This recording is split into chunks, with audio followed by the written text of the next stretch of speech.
In 6 years from 2019, since when Article 370 was rescinded, abrogated, I think we have moved rather fast. I felt Correct. that the Pakistanis would be watching this and wondering that if they don't do something now, then their narrative is gone forever.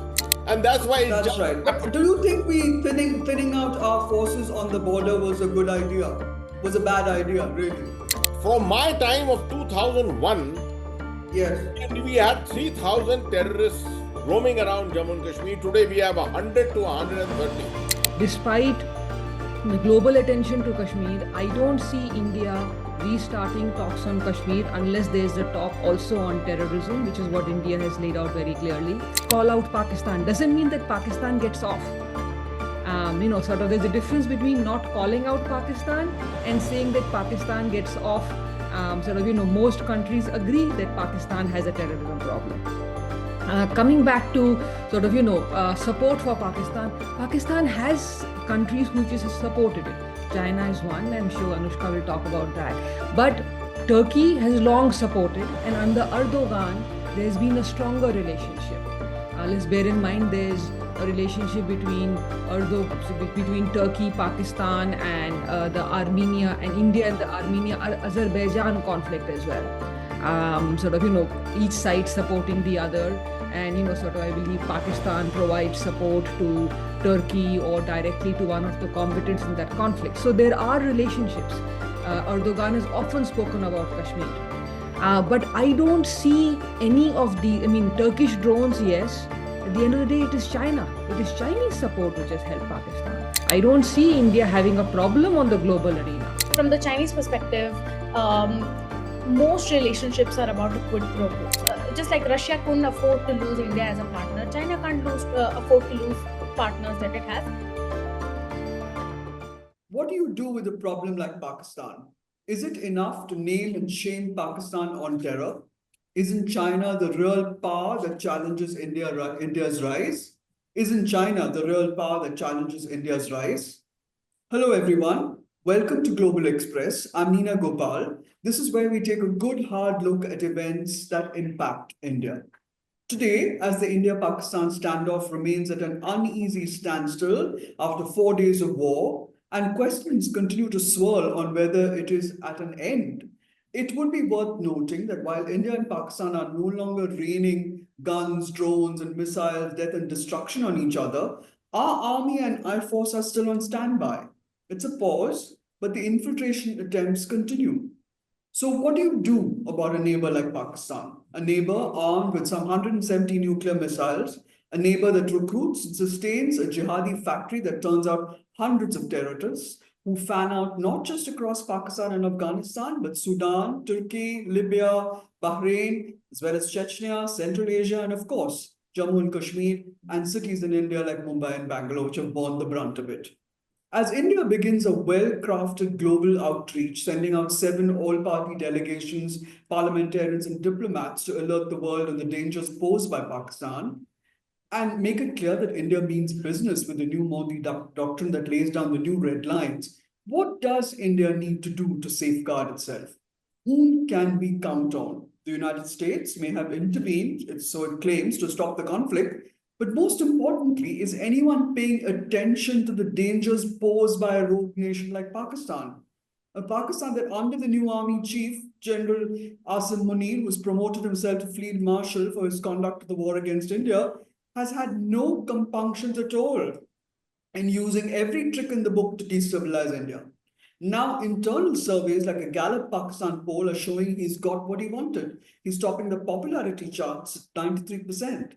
And the people who came out on the streets chanting pro-military slogans after May 10th included members of Imran Khan's party, the Pakistan Tehreek-e-Insaf. And the added danger, as India's top analysts have rightly concluded post-Operation Sindhoor, is that this is not a bilateral conflict between India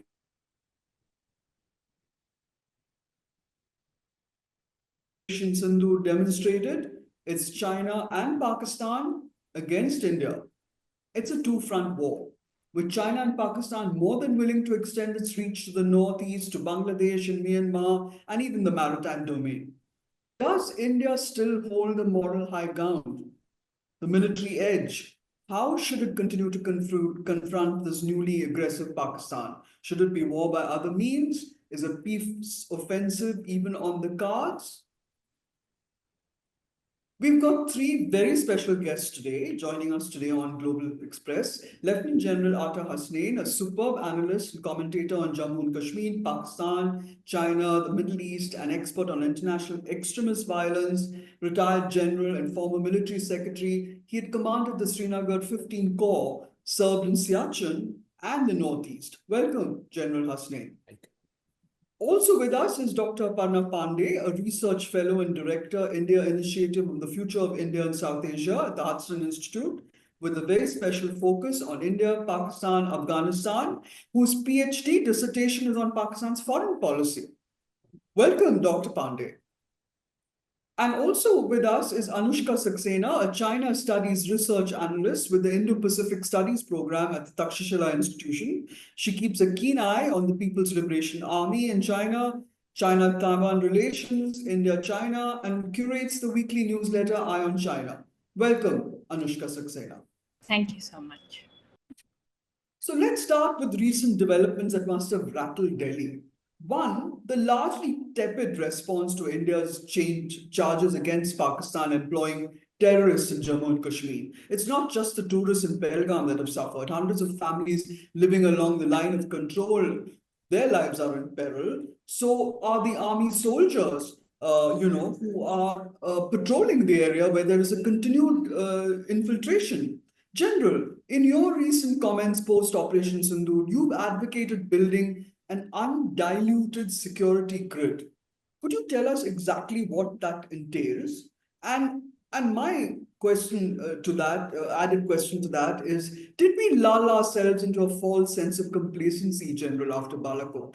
I mean, we've thinned out our troops on the ground. Should we beef that up? And how do we take this forward? Thank you, Nina. Thank you very much for inviting me for this wonderful program. Your question is very relevant to start with. And if I may take a minute just to explain, I was there in Kashmir just about a month ago, a little more than a month ago. I traveled around most of the areas from Anantnag up to Uri. And as you are aware, I have spent most of my professional life in that area itself, meeting a lot of people who I knew, meeting a lot of people who I did not know. I was looking into the eyes of the local people, and I was finding something quite different. I was finding a sense of sincerity, as if things had changed quite a bit from 2019 in particular. The integration that we were talking of was actually happening. It's not as if it had happened completely. It's a very progressive thing, which will take probably a generation or two to happen as such. But I knew that there was something very positive in terms of narratives which was developing there. And that actually got me a little skeptical. I said, in 6 years from 2019, since when Article 370 was rescinded, abrogated, I think we have moved rather fast. And it's because of that I felt that Pakistan perhaps would be observing too, and seeing that this is an impending tourist season, which is seen already at 8 lakh tourists coming to the Tulip Garden. All of them are going to different other areas. There are 93 flights landing every day at Srinagar. There's an economic narrative which has changed completely. Infrastructure is coming in a huge way. And it seems something which had remained static in Kashmir, economic development to a great extent, has at last taken off. People are now talking in terms of improving their quality of lives. I felt that the Pakistanis would be watching this and wondering that if they don't do something now, then their narrative is gone forever. So there was something which was waiting to happen. Now we may say that we did not take the precautions, or we were not aware of this. I will baton from the side of the intelligence agencies and from the security forces to that extent to say that in 100 cases, or rather 99 cases out of 100 in intelligence, you will get it all right. In the 100th Yeah, case, you will get it wrong. And this seems to be that 100th case. Otherwise, yeah, from absolutely. 2008 onwards, we have been kept secure in India for the better part of the last 17 years, except Jammu and Kashmir. But here, Yeah, something was perhaps waiting to happen. We should have been able to stop it. We could not. Because sometimes humanly it's not possible to stop everything. And that's why it that's just right. But happened. do you think we thinning out our forces on the border was a good idea? Was a bad idea, really? In what I couldn't get that question. Come again, In the please. sense, on the LOC, was the patrolling as Oh, no, no, no. as intensive No, as no, it used no. to be No, in the Nina, past? this has to be understood in a better perspective. This is nothing Okay, to do with the LOC, right? This is infiltration figures in Kashmir are down completely. I see. Recruitment is almost zero. From my time of 2001, Yes. and we had 3,000 terrorists roaming around Jammu and Kashmir. Today we have 100 to 130. That's how Mm. drastically it's been reduced. It is a question of the internal dynamics. For the last 1.5 years, I need to make this clear to everyone, in the last 1.5 years, most of the focus of terrorism has shifted to south of the Pir Panjal. It's not in the That's Kashmir right. area at all, it's in the Jammu region. And against That's the right. run of play, it was shifted back only at the Pahalgam incident. Otherwise, we had contained this completely in the valley. But it just happened that for the last 1.5 years, it's been happening in Jammu a region. Pakistan decided to refocus back to the valley and succeeded in carrying out this event. So basically, what you're saying is that we need to up our security grid a notch, several notches.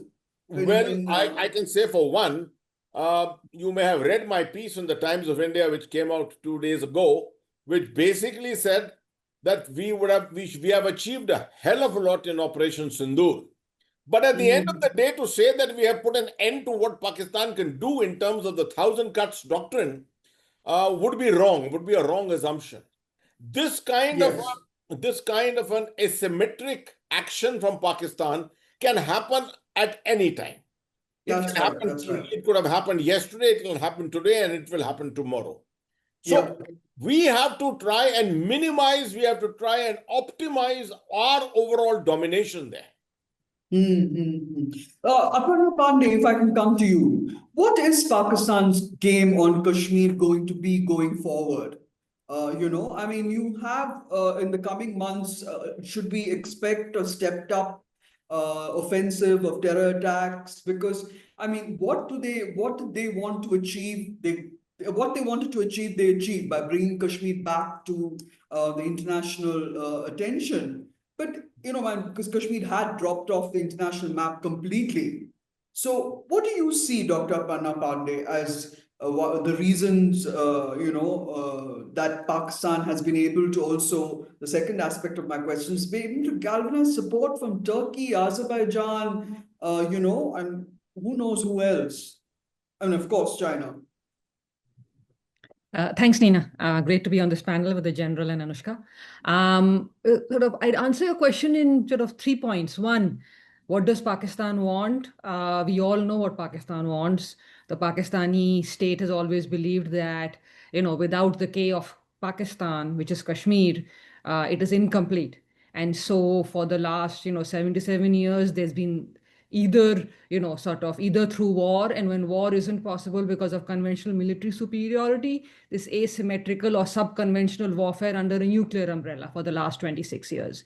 And so this will continue because at the end of the day, the goal was and is and will remains to convince or force or coerce India to restart negotiations, especially on Kashmir, and to ensure that India comes to the table and doesn't say just talk about terror, let's talk about Kashmir and the status of Kashmir. That is what Pakistan wants. Will Pakistan be able to achieve that? I don't think so, because despite the global attention to Kashmir, I don't see India restarting talks on Kashmir unless there's a talk also on terrorism, which is what India has laid out very clearly. Secondly, I don't see any global appetite for a conversation on Kashmir. In your opening remarks, you said that India had very little support. I would beg to disagree with that. And the way I will point it out is this. Okay. One, there's a difference between 2008, 2001, 2019, when there was, sort of either direct evidence that it was a Pakistani terrorist who crossed the border, who was captured, or there were those, those tapes of conversations between the handlers and those in Mumbai at that time, or in the case of 2019. So in this time around, India did not publicly present, I will say. I'm sure India has the evidence, maybe it is intelligence related and they cannot release it. But there was no public presentation of evidence. So while the global community condemned the terror attack, and the global community said that whoever is responsible should, they did not call out Pakistan, doesn't mean that Pakistan gets off. Sort of there's a difference between not calling out Pakistan and saying that Pakistan gets off. Most countries agree that Pakistan has a terrorism problem. Coming back to support for Pakistan, Pakistan has countries who just supported it. China is one. I'm sure Anushka will talk about that. But Turkey has long supported, and under Erdogan, there's been a stronger relationship. Let's bear in mind there's a relationship between Turkey, Pakistan, and the Armenia and India and the Armenia-Azerbaijan conflict as well. Each side supporting the other. And, I believe Pakistan provides support to Turkey or directly to one of the combatants in that conflict. So there are relationships. Erdogan has often spoken about Kashmir. But I don't see any of the, Turkish drones, yes. At the end of the day, it is China. It is Chinese support which has helped Pakistan. But I don't see countries castigating India Yes. on the arena. So I would push back on that point.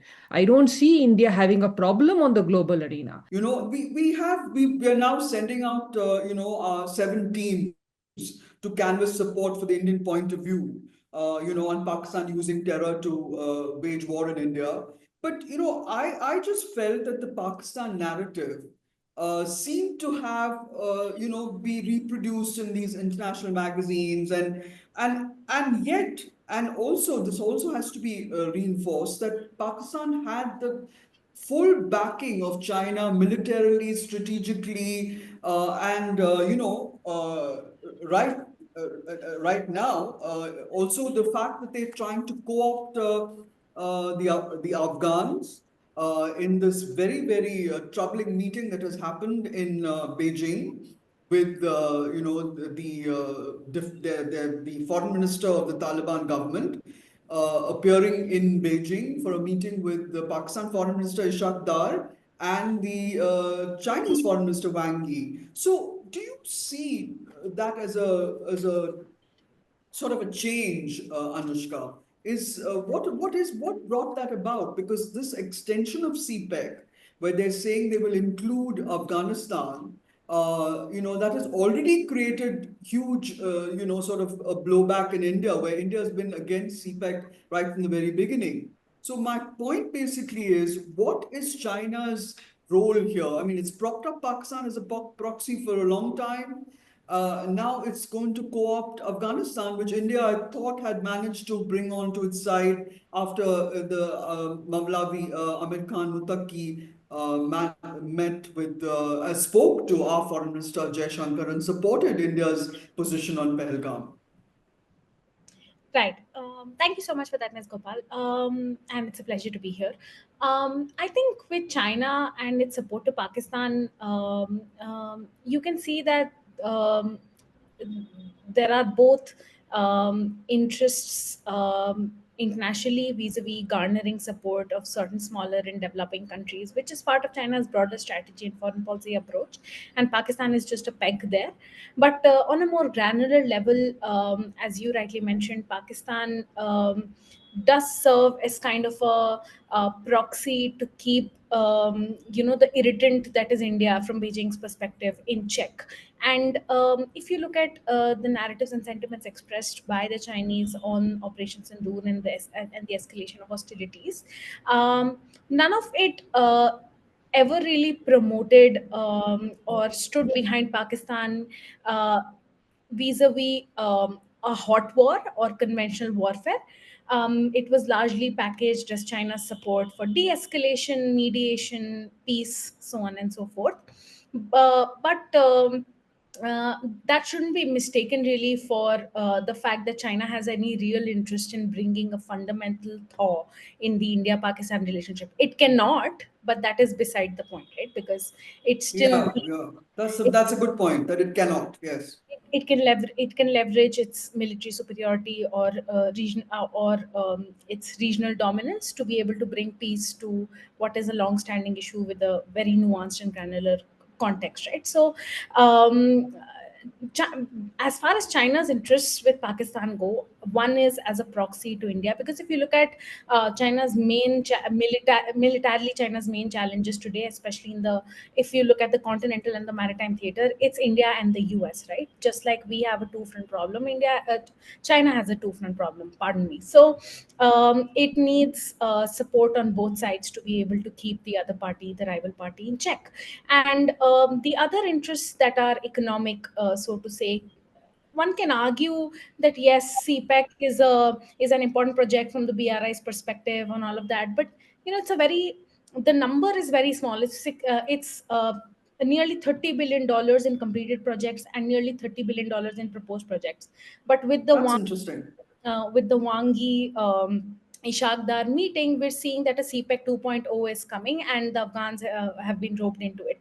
And I think why, despite the number being small and why, despite CPEC infrastructure facing the challenges that it does vis-a-vis internal security, why China still continues to invest in this is because, from the Chinese perspective, most relationships are about a quid pro quo. So if you see China forcing South Africa to downgrade Taiwan's representative office, it's not because China is really interested in getting all the money back that it may have invested in South Africa. It's because China needs to garner support at a time when geopolitics is fragmented in a way that there are two bins and two camps emerging. So just like Russia couldn't afford to lose India as a partner, China can't afford to lose partners that it has, no matter the challenges and the differences on a bunch of other domains. So there are security interests, there are interests vis-a-vis foreign policy and multilateralism, and of course, there is some economic incentive to be had from the fruition of the CPEC project. So with CPEC 2.0, we are seeing that just like the BRI as a whole, now the emphasis has shifted from just pushing out as much money as possible to making projects more feasible. We're seeing with with CPEC, instead of just infrastructure, hard infrastructure, we're seeing now the emphasis is going to be on renewable energy, research and development, technological cooperation. So it Oh, doesn't really hurt to pump in more money as long as hard outcomes have longer risk runways. And two, it doesn't really hurt to rope in the Afghans because just in the aftermath of Jay Shankar speaking with the Afghans, and I'm not the authority on this, but uh, China must have also felt the need to balance things out, and them being roped in is just part of this strategy and impetus to okay. bringing bringing about regional partnerships that can both keep its hold on the order and in a way keep continue to irk India. So it would always want the conflict with Pakistan and between Pakistan and India to be under the threshold, but it would continue to want that so long as India is occupied with two fronts and defense is kind of unoptimally divided. That's very interesting. General, if I come back to you, I mean, India is sending out, as we said, 7 teams to canvass support for, basically for the Indian point of view. The fact that Pakistan uses terror to wage war on India. But I also feel that this Pakistan narrative is something which, that we have used to good effect in the past. But in recent times, probably because of a lull in the Pakistan infiltration attempts going down, and the fact that the West hasn't really faced 9/11 or the London, underground blasts or anything like that. I felt that the world had sort of maybe lost interest because the West is no longer a target. I mean, can we alert them to the fact that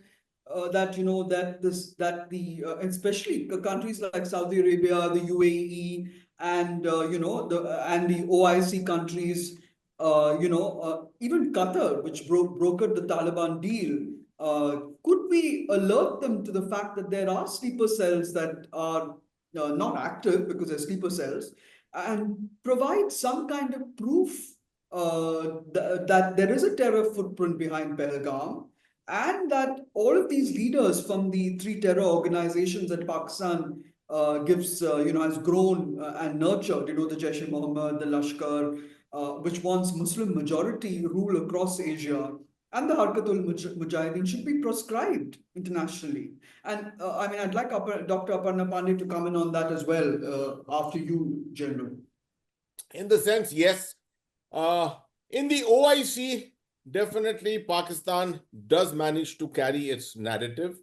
But I think something in which Mr. Modi has invested very heavily since 2015-16 was Middle East diplomacy. And I think 2018 was a particular year in which you found it very, very active. And you've seen the manner in which we have been able to cultivate influence with the Saudis, the UAE, and to a great extent with Qatar also now. These are very important players there. In fact, a country like the UAE perhaps punches much, much above its weight, but in the world of international politics, and we have reached out to them. It's helped us tremendously in terms of neutralizing, negating some of the Pakistani narratives which are brought out in the OIC as such. But to say that we have won the OIC, we have got the OIC on our side would be a complete misnomer. That is not so. Pakistan continues to be the core center of Islamic radicalism, extremism, terrorism rising from that. We can go back to 1979-80, the time when the 3 million refugees came out of Afghanistan, the Taliban was born there, the cultivation of radicalism became weaponized and things like that. All that is very much true. That continues to remain. Nothing has changed in Pakistan. I would go to the extent of saying that today a situation very similar to 1981-82 exists, where at that time you had 3 million refugees coming out of Afghanistan. Today you've got 2.6 million internally displaced people coming out of the Indus floods, which have happened in 2023-24. So somehow in Pakistan, and because of its economic infirmity, the 24th time that has gone to the IMF to take a loan to repay back many other loans of the past, somehow this will ensure that the cannon fodder of human resources which are enabled by Pakistan as weapons, or the weaponization of terror, will always continue, despite the fact that they suffer internally. You've seen what's happening on the western front of Pakistan and Khyber Pakhtunkhwa. You're seeing what is happening in Balochistan with the Baloch Liberation Army, right? Despite that, in fact, some of us argue that with all this happening in Pakistan, with the West, the western border, the Durand line, everything aflame, was there a compulsion on the part of Pakistan to actually shift the focus towards the east? Why would they want the Indian border, the eastern border, to also go aflame? Because that would work against them. I mean, somehow the extending rationale to the state of Pakistan is against everything, all logic. Everything irrational comes out from Pakistan each time. And we have seen in this particular cases more Asim Munir's personal ambitions, his intention of, first of all, to extend his own tenure as the chief of the army staff. Now that he's become the field marshal, I suppose he's there forever, for a lifelong he's going to be there. So these are some of the things which will continue to rule the roost, in the sense that the global terror will continue to be driven largely from the areas of Western Pakistan, or the borders around Pakistan and Afghanistan, for a fairly long period of time. And we are seeing the rise of a second cycle of terror, which is inevitable. It will happen. What has happened in Gaza and places like that, you're inevitably going to see a second cycle of terror rising again. So Pakistan will once again be in the Dr. Pranav Pandey, enabling this kind of a weaponization of terror, which will always be available with them against India. so, Dr. Pandey, if I can come to you now, these international teams are all our diplomatic outreach is happening. Why is it that we have been unable to proscribe these three terror organizations, the Jaish-e-Mohammed, the Lashkar-e-Taiba, and the Harkatul Mujahideen? That's one. And Masood Azhar was seen after our attacks on Murad-K and Bahawalpur. How does India manage to put Pakistan back on the Financial Action Task Force watch list? I mean, is it something that we should be doing, working actively towards? And should we now look at another way of squeezing Pakistan, probably by putting an economic squeeze on Pakistan's economy? I mean, is there any way that we could do that? Because and stop the IMF from dispersing the millions of dollars that Pakistan has been promised, based on the fact that this was a terror attack and a retaliation for the terror attack. Thanks. I mean, convincing the IMF not to give the next tranche of the loan is difficult, because if you look at the IMF, sort of the way it functions, you cannot vote no. You can either abstain or you vote yes. So the way to put pressure actually is indirect. The IMF has certain conditionalities. Among those are that you cannot be on the UN Financial Action Task Force lists. So that is the way, I mean, sort of, I believe, I'm sure the Indian government is sending people to the UN Financial Action Task Force and presenting information. I'm sure they are also going to the UN 1267 Sanctions Committee. That is the committee to which information is given as well about all the terror groups, and it monitors. If you read I think every 3 or 4 months, the committee releases a report. It gives details about the terror groups inside Pakistan. In all parts of Pakistan. So the global community knows. Unfortunately, all four of us know this very well. People have short memories. And because we are on social media all the time, we have forgotten what happened an hour ago, forget what happened a few years ago. And so one always needs to remind one's friends. Similarly, one will need to remind the global community each and every time of the history, not because they don't care, but because everybody's bandwidth is limited and they have forgotten what happened the last time, which was about 6 years ago. And so a reminder doesn't mean that they don't care. It means that, people don't have that bandwidth and don't remember things. Second,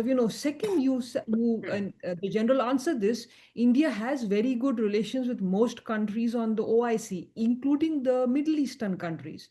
And the United Arab Emirates and Saudi Arabia in the last few years have done a lot in trying to push and, de-radicalize terrorists in their region, but also in other countries, and in pushing Pakistan.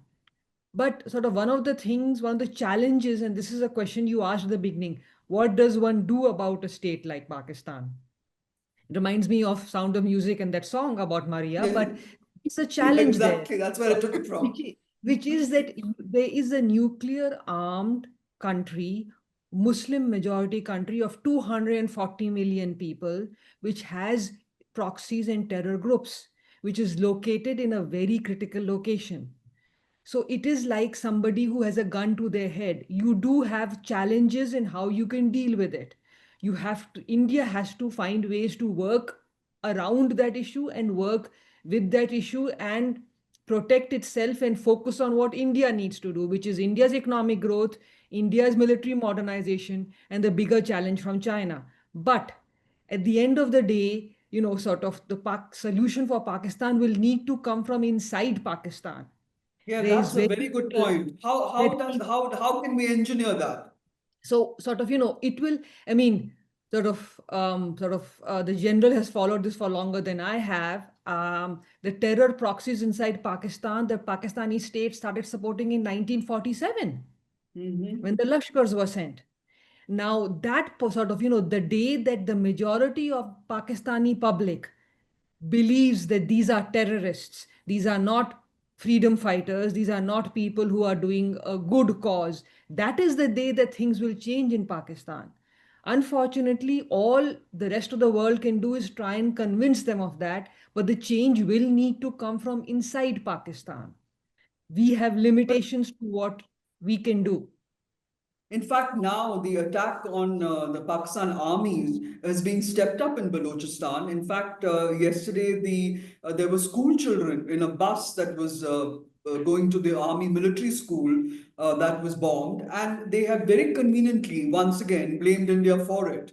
Of How course. long is this, is this blame game going to continue? Because India does not have a role to play in fomenting terror in Balochistan, and and if China wants to continue, with its project in Balochistan, that is going to hit, the Balochistan Liberation Army's, direct attacks. How are they going to be able to get past that? That's something which China needs to look at. Anushka, if you could tell us something about is China looking at that as an impediment? Is it blaming India? Is it taking Pakistan's line?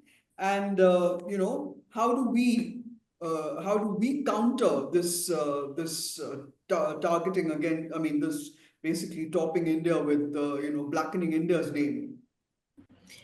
Right. So yes, unequivocally, China has blamed India and called India out for being the actor that sponsors terrorism in Pakistan by inciting ethnic groups in Balochistan or the BLA, and if you look at even what was said in the joint statement between Ishaq Dar and Wang Yi 2 days ago, China is talking about supporting Pakistan in its battle against terrorism. Now, on the whole, it can apply to Pakistan's commitment to rooting out the terrorism it is blamed for. But actually, if you combine it with elite opinion, some of which is expressed by government-backed think tanks, popular analysts that the world reads, they're talking about India allegedly sponsoring terrorism in Balochistan, and um, I don't think that this is something to be countered on for two Verbally. reasons. That I don't think this is a popular narrative in the world. I don't know if it would have come up behind closed doors between India and the US or India and any other country, but I don't think anybody's believing today or blaming India for sponsoring ethnic insurgency in Balochistan. The Anushka, same, just if I could button for a minute, how does India then tackle China? Because you have China which is created this two-front war, a two-front war, and it's also stepped in actively to mend fences with got Pakistan to mend fences with the Afghan Taliban. What is India going to? How is India going to go forward with China? Because the Depsang Demchok Galwan talks that were held last May seem to have been some kind of a feint, a cover, when the real initiative was to see to it that Pakistan would be backed fully when it went to sort of war with India. I feel so. I mean, it's going to keep that alive. It's also got plans to squeeze the chicken's neck, and foment terror in Bangladesh, Myanmar. A movement against India. So you have what China did to us in the Indian Ocean by creating that string of pearl strategy. They seem to be doing something similar in the Himalayas. Yeah, so just to quickly finish my point about the second reason why we shouldn't put too much stock in the issue of Balochistan and the challenges with CPEC is because it serves our purposes. So coming to the interconnected questions you've posed now, right? It is true that China is now Pakistan's largest defense backer, but I don't think we can put much stock into the idea that China provides the long term strategic cover to Pakistan for it to be able to then engineer under the threshold proxy conflicts with India. I think Pakistan has enough incentive as is to keep India under pressure and continue to sponsor terrorism. But I think the way to describe the relationship here would be that it is an added advantage that it has China's support and China's weapons, albeit they may be the export control quality ones, and they would have their own challenges, which triggers a debate about China's defense innovation ecosystem and export ecosystem. But it helps to have a power like China. And if you look at 2020, I think nearly about that time there was a ceasefire between India and Pakistan, if I'm not wrong, and then we had 2019 or 20, if I'm not wrong, and then we had Galwan. And so I believe it is safe to say that it is the first time in many decades that both of India's continental fronts are evidently and anxiety provokingly active. And so to the big question of how India can counter China, that has to be a massive toolkit. But I think just on from the defense perspective, if we really did find that PL-15E missile, we have to figure out what its weaknesses are, and if we are again to put some stock into the idea that a Chinese missile was responsible for losses on our end. Allegedly again, then we have to be able to see how to counter that, and where the shortcomings were. And this is just a tangential point to the fact that our air defense performed superbly well. But the broader, I think, thing to think about here is how to increase defense spending and how to make sure that both our fronts have optimal deployment to the point where we don't have to withdraw the 14th division, which is trained to fight Pakistani troops in the plains, to the LAC if things get hot there. We had an issue in Tawang in 2021 as well, and we had disengagement, but that does not mean de-escalation and de-induction, right? So we still have 50-60,000 troops along the LAC on both sides. We have heavy weaponry deployment, and now we have reports of drones near Kolkata. Again, I don't know if it's true or not, but it speaks to the broader point about China deploying whatever sources it's cultivated in Myanmar and Bangladesh to incite tensions in the eastern Indian states and northeastern Indian states, right? So that's always again a challenge that you have to look at. It's under the threshold, but it doesn't mean that it doesn't give you the right to sleep on one issue and just focus on the other, right? Because as of now both the fronts are active. So I think that's the big challenge on how to optimize deployments so that none of these are compromised. That's very interesting. Yeah, That's and very just one quick point about Afghanistan, right? Like I previously said, I'm not the authority on Afghanistan, but I think from whatever information I have, I think China was faster at the diplomacy game with Taliban than we were, and I think it also is understandable because of the kind of blood the Haqqani network has, our blood that the Haqqani network has on its hands. But I think if there isn't an effort to kind of ramp up conversation on that front, because the Chinese, this is taking a page out of Chinese playbook, right? Whoever is in government, keep talking to them, and whoever you think can be in government next, keep talking to them, right? So unless there is some effort on that front, you're going to see the Afghans being roped in all of these Yeah, regional endeavors for a bunch of exactly. reasons by That's China. right. General, you want to comment on this point at all? Can you hear me? Yeah, I can hear you, and Yeah. I think Anushka has made some very interesting points. I'll speak on both issues, on Afghanistan and on the LAC LOC business of duality of our effectiveness there. First, on the LOC LAC. Yes, you're absolutely right. Optimization of our deployment, of our defensive capability is an absolute must. But then that can only happen if you happen to increase your defense spending from 1.7, 1.8% at the moment to something around 3%. Now, that somehow Double it. seems to be unwilling to do, right? In many ways, yes, you fall into a defense economic trap. That way, there's no doubt about it that the Chinese would want us to spend, they would like us to have more deployment on these fronts so that we continue to spend much more and perhaps put back our overall development process in the bargain completely. The second thing which is important for us to remember, the Chinese want our attention on the northern borders for a particular reason. And they will do this kind of a, triggering of some event or the other every year, every 2 years, primarily because of what is called the continental versus the maritime theory, which primarily means that our major threat to China does not lie in the continental domain. It lies in the maritime domain, the Malacca syndrome, which is what we should be exploiting. Ratchet up our naval capability overall. That is something which worries China. Remember, all 80% of their energy comes along this route of the Indian Ocean.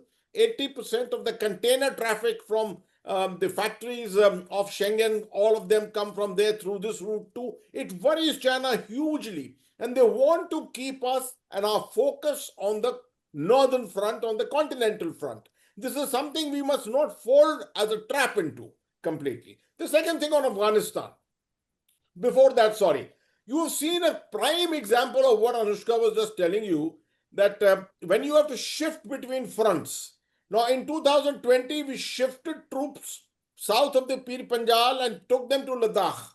And you saw the wars which came up in the Jammu sector, which were exploited by Pakistan subsequently in 2023-24. This is a typical thing. Unless we spend 3% of our GDP, you are not going to be able to sort of make up for these voids. On Afghanistan, a point I'd just like to mention, we have been very forthcoming in terms of supporting the Taliban. We have gone and assisted them in disasters. We have assisted them with food when their food stocks started running dry. But somehow in the final diplomatic exploitation, we have been perhaps a little tardy or maybe perhaps a little conservative. We need to go forward and realize that this is in our interest, even if to the extent of recognizing the Taliban and opening perhaps an embassy even there. I don't think there should be any hesitation on this. The Chinese have been proactive on this and have beaten us to it. That's true. That's true. Dr. Aparna Pandey, if you could come in, I would really like to get from you an inside look on what's happening within the civil-military relationship in Pakistan and how that is going to be the defining sort of, how it's going to define the relationship with India and Pakistan. Because, I mean, who do we talk to if there is a peace offensive, as we say? How do we talk to a jihadi general? And how do we talk to an effete, civilian leadership which does not call the shots at all? So what do you see? How do you see this India-Pakistan dynamic going forward? And I mean, really speaking, if the world will stand by us when we show Pakistan to be truly the kind of country that it is, the fake narrative that it peddles. And on India in particular. Thanks, Nina. A short answer to your last question, India will not have a problem. Most of the world knows where Pakistan stands. So it's sort of, their narrative meets reality. So you never have a problem when narrative meets reality. You have a problem when narrative and reality are different. Before I answer civil military, I have 2-3 quick points from earlier that I noted. One, let's remember that Pakistan alleging that India plays a role in Balochistan goes back. The Sharm el-Sheikh meeting between then Prime Minister Manmohan Singh and Yusuf Raza Gilani was, talked about Balochistan. It is not new. If we go back even earlier, Musharraf used to allege that India had 24 consulates in Afghanistan during the 2001, 2002. I'm sure we all recall that because he used to say it, and nobody believed him but him. But people still believe in Pakistan that India had, dozens of consulates across the country.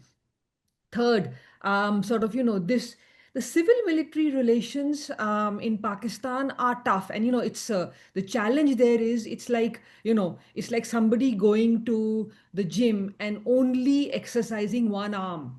Your one arm becomes very strong, the rest of your body is very weak. Now the challenge is because your one arm is so strong, you haven't allowed the other to grow. Everybody depends on that one arm, and that one arm also has no incentive to allow the rest of the body to grow. The Pakistani military dominates, especially the army. We should be fair, it's primarily the army, not as much the Air Force and the Navy. It is the That's army, true. it's the army corps commanders, it is the army chief who dominate Pakistan. But because they dominate, civilians are unable or unwilling to push the envelope. And those who do, if we go back in history, how many prime ministers have been exiled, hanged, eliminated in Executed. Pakistan? Executed. So let's go back in history. So that of there are civilians who do not agree with the military or the army, but are you willing to push the envelope to the extent that you get removed? Or will you stay in power and at least try and do some things, even if you can't change the overall, sort of policy towards, foreign or security policy? That's the dilemma. Coming to your question of whom should India deal with, let's please remember, India is a realist state. It believes in realpolitik. We engage whoever is the government in that country, whether it is General Zia, General Musharraf, Prime Minister Bhutto, ZAB, Nawaz Sharif, Shehbaz Sharif, it doesn't matter. India engages the junta in Myanmar or Aung San Suu Kyi, the king in Nepal or the prime minister. So India does not differentiate in our foreign policy with whom we deal with. Our challenge in Pakistan is that even if we engage with the army chief, unless that army chief has come is towards the tail end of his tenure and has realized that Yeah. pushing India on Kashmir is not going to resolve anything, like a Musharraf or like a Bajwa. They all believe that pushing India and pushing Kashmir is what they need to do, and by the tail end they have lost most of their power, and the incoming army chief may disagree with them. So Kayani didn't agree with With Musharraf. Musharraf. Munir doesn't agree with Bajwa. So That's our right. challenge isn't one army chief. Our challenge is the institution of the army, which doesn't see an incentive. And the only time that institution could have been pushed back was 71. But the then Mm. prime minister slash president believed it was better for him to keep a strong army than allow the army to be pushed back. And so And paid the price with his life. yeah, and so that is the challenge we face, is that it's the institution which has an incentive in having the other in India and in Kashmir. So those we should continue to engage with whoever is the government, with the civilians or with the military, but whoever is the government we should engage with, irrespective of whether we agree, disagree, whether it's a military or it's the civilians. That should not make a difference to I us. have another question for you, Dr. Aparna Pandey. What about engaging with the West and now Trump's administration? It seems to be a very, very complicated, sort of path ahead, because Trump doesn't seem to be, focused on India and Pakistan as much as, Biden administration was. With Biden administration co-opted India into Quad, and as the general said, made us, sort of challenge China as a maritime force, or positioned us to challenge China. So how do we get America's attention Oh, in a we have positive we sense? have America's attention. America, and sort of, if you look at China, the only other country in the world which is 1.4 billion people, sort of, a middle class which is rising to 250, 300 million, a labor force of 600 million, sort of, strategically located. We have India's America. The challenge is that this administration, so since the end of the Second World War, American grand strategy used to be, do not allow the rise of a peer competitor with the Soviet Union or then later on China, and so build a network of alliances and partners. For the last 3 decades, every American president has believed that India's rise as a democracy, as a country which agrees with it on global architecture, as a potential economy, military, is in American sort of national security interests. The challenge we face, and not just us, every country around the world faces, is that this is a transactional presidency.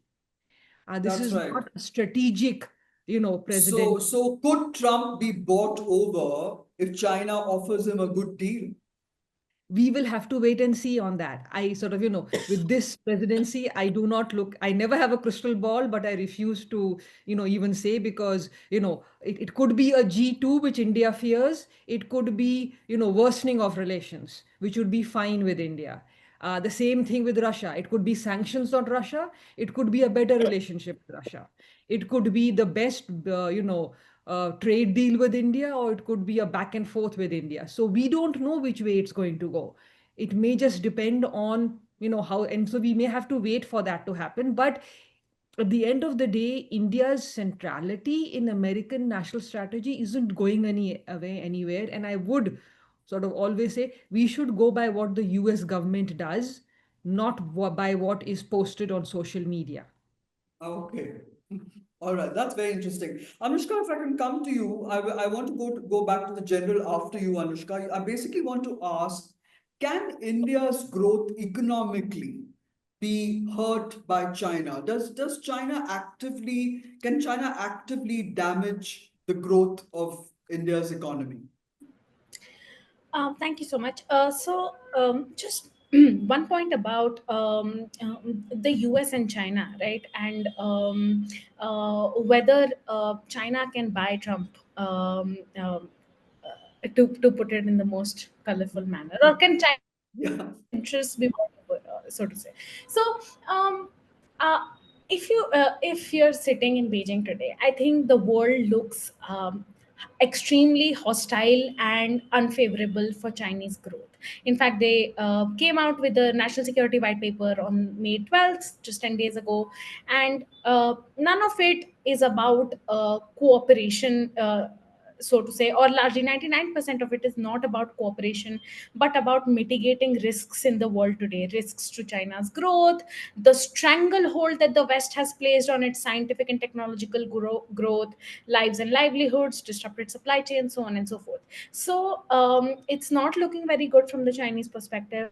And until and unless there is indeed an eight ball that says everything is going to go your way, or there's a fortune cookie that says Trump is going to come to the table first, I don't think that the Chinese actually believe today that there is going to be the grand bargain or the grand strategic deal, and there's going to be a G2. I think they fundamentally accepted that US China competition is going to be a feature of geopolitics and geoeconomics for years to come, and they've moved on to thinking of ways on how to navigate it. As to the question of India and economic growth, I think from the Chinese perspective, India is a sure shot competitor to at least, and it is at least anxiety provoking that there is conversation about India being the next China. Now, personally, from all the That's very interesting. India being the next China. personally from all the research we've done at Takshashila, there are grave challenges to that ambition and that narrative. Ease of business does not exist. There are competitors in Vietnam and Mexico that are doing much better. Culturally, too, Chinese firms are find themselves unable to adjust. And then there is government policy which is focused on self-reliance in general, but also on exclusively keeping China out. So, so from the perspective of whether China can kind of stall India's economic growth, I think that will be possible the day that China decides that I'm not going to play these two-way games where you restrict the investments, and then you remove the government approval route and you bring it back to normal, and then you say, oh, there is a strategic sector and there is a non-strategic sector. We're not going to play these games now. Most these top three critical exports that we have to India, we're going to stop them, and then there will be a cascading effect vis-a-vis consumers, vis-a-vis manufacturers that continue to remain dependent on China for intermediate goods. If not 80% today, maybe in the past 5 years, there's been a reduction to about 50%. At least that's the case on average, from what I've heard in Bangalore, right? So until and unless that happens, I think China sees an interest in continuing trade with India. China is coming to India and telling it, please, just like we exploited the US, please exploit us, please take our money. And frankly, we should be Really? taking Chinese money, right? But the day they decide that they don't want to play even that, they don't want to do that, could be the day that we face serious challenges. Until that is, we have found our own alternatives, and we're through with Yeah, risking self-reliance, so on and so forth. And but all of these are long risk runway, long trajectory outcomes. that's right. And I think the only way that India can continue to grow um, uh, uh, is by de-risking, or at least identifying certain critical sectors where it needs to de-risk, but still continuing to be integrated, as our own economic survey said last year, continuing to be integrated with Chinese supply Yes, chain. yes. So I just wanted to have quick concluding remarks, General. If you can just tell us, I mean, friends or foes with Pakistan? Do we push for Hafiz Saeed and Masood Azhar to be brought to justice? And isn't China always going to be the bigger enemy? Mute, That's a mute. very interesting question as a concluding issue here. As far as Pakistan's terror infrastructure is concerned, I don't think they can internally dismantle it in a hurry. They Oh, tried with good point. FATF, they tried very hard. They could neutralize it to some extent. But I think there was a grave mistake at that time by the FATF itself to take it off the grey list. If not move it to the black list, but keeping Pakistan on the grey list would have been a better option at that particular time. But having said that, I think all these major terror leaders, terror organizations are far too deeply embedded in the system of the deep state at the moment. And therefore, neutralizing them, except through covert actions and things of that nature, something which we cannot even discuss because we really don't know what those things are, right? So that is the way. But I think there may be a short break, which may happen because of Pahalgam and Operation Sindhoor. But I foresee that I'm told that in the month of July, Pakistan becomes the chair of the Security Council. Can you imagine? So that is going to be a very critical period because why should they lose out on that opportunity? And they would Absolutely. want to take India to the cleaners on this internationally. So while there may be a hold on terror activities, etc., inside Pakistan and against India in Kashmir, you may find the international arena sort of sparking off to a great extent, probably at the behest of Pakistan, to try and put India on the mat there. The Particularly on now on internationalization of the Jammu and Kashmir, particularly. Yeah, and so the sorry. Indus Waters Treaty, General, and the Indus Waters Treaty. Yeah, absolutely, absolutely. So, putting India on the mat internationally, isolating it, that is a dream come true for Pakistan, and this coming at such an opportunity as this. Coming to the Chinese side, they would want to keep us under pressure, there's no doubt.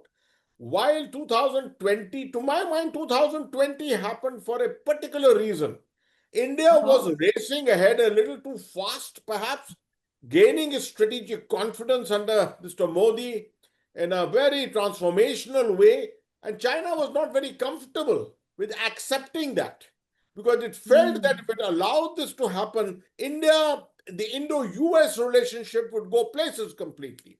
And therefore, they stepped in and tried to sort of coerce us at that particular time to put us in our place, show the international community what India really was. It could not independently handle China and all things of that kind. Now that is something behind us at the moment. 5 years passed. At the moment, China has come to terms with us economically, as Anushka just said. Also, geopolitically, I'm not sure that it has come to terms with us, but there is a slight break from the past.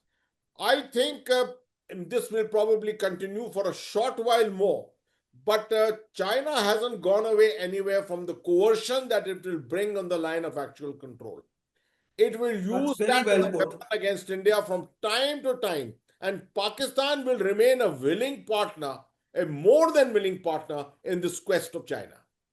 That's very well put, General. Thank you very much. Aparna, you want to conclude? Dr. Aparna Pandey, give us a concluding remark on what you see happening. So I Because agree with the this was a whole new kind of war, isn't it? Now it's a war of not the missiles, but basically it's going to be pointing fingers at India. What are they going to get India for? So sort of, I agree with the general on China and what Pakistan will do. I mean, Pakistan, July UN Security Council, it's a non-permanent member. Being a chairman for a month provides it an opportunity. The question will be, we know, sort of China will support Pakistan on the UN Security Council. But still, there are other countries. I mean, the other members of the P5, three members, I don't see Russia coming out fully and supporting Pakistan against India. The US, UK, France will not do it, and you only need one veto. So a question That's you'd right. asked earlier, why isn't India able to, sort of convince the UN to do things? On the UN Security Council, one veto is enough. And China has, for a very long time, on Pakistan's behalf, for example, held up on, True, true. Jaish-e-Mohammed, Masood Even the Azhar. resistance, the reference to the resistant Yeah, front was removed. absolutely. And so, sort of, only one veto is required. So, India has enough veto powers, through its partners to prevent things. But yes, the conversation will come. But at the end of the day, India has enough, and most of the countries know. But that doesn't mean that that Pakistan won't use that opportunity. India needs to be prepared for it and needs to talk to its. And so, hopefully, the delegations which are coming to the US will also have conversations on these with the American counterparts and with the P5 members and other non-permanent, the remaining nine non-permanent, UN Security Council members, aside from Pakistan, who are there and who will be chairman throughout, sort of in other months. I'd like to add one little thing to, something that the general said. I agree with him, but, the India's challenge with the FATF is that you cannot keep a country on the grey list for more than a few years. You either push I it up see. to the blacklist or it by default is taken off the grey list. So we have to find ways in which, and it is there are very few countries which have ever been put on a blacklist. You have to be a North Korea, something like that to go on a blacklist. And I don't think countries are willing to put Pakistan in the North Korea bracket. And so that is a As challenge. yet. So that's a challenge you will have to deal with. But yes, it is important to make sure that India reminds people. Sometimes our challenge is, sort of, in the general and I were on a different panel a few weeks ago, strategic communication. Important that you put your point of view ahead of everybody else, that you lay it out very clearly, and that you remind and again remind people of things, sort of hoping that everybody remembers and knows isn't the way that we need to go. We need to remind people and keep reminding people and putting that information right front and center in front of them. That is the only way that India will be able to push its view forward, is if we remind people of the reality which conforms with the narrative. Anushka, I've run out of time completely, but please give me a concluding remarks if you can on what you see going forward, where this new trilateral challenge that is posed to India. Right. I think I just make one quick point about India and the US in all of this turmoil vis-a-vis Pakistan and China. Right. I think Vikram Misri 3 days ago told a parliamentary panel that the US had nothing to do with the ceasefire. It was all India and Pakistan, and but we know that Trump had exclaimed that he'd mediated it, and arguably from my perspective, US is India's most important partner in all of this. And with Wangi and Shakdar's meeting also, we saw China retort immediately by saying that China helped Pakistan mediate efforts, and Ishaqdar praised how much Beijing supported peace in the region. Right, so if it has to be a game of narratives, as Dr. Pandey rightly pointed out, India would have to, in my opinion, tread cautiously with dismissing the support that it gets from some of these other countries.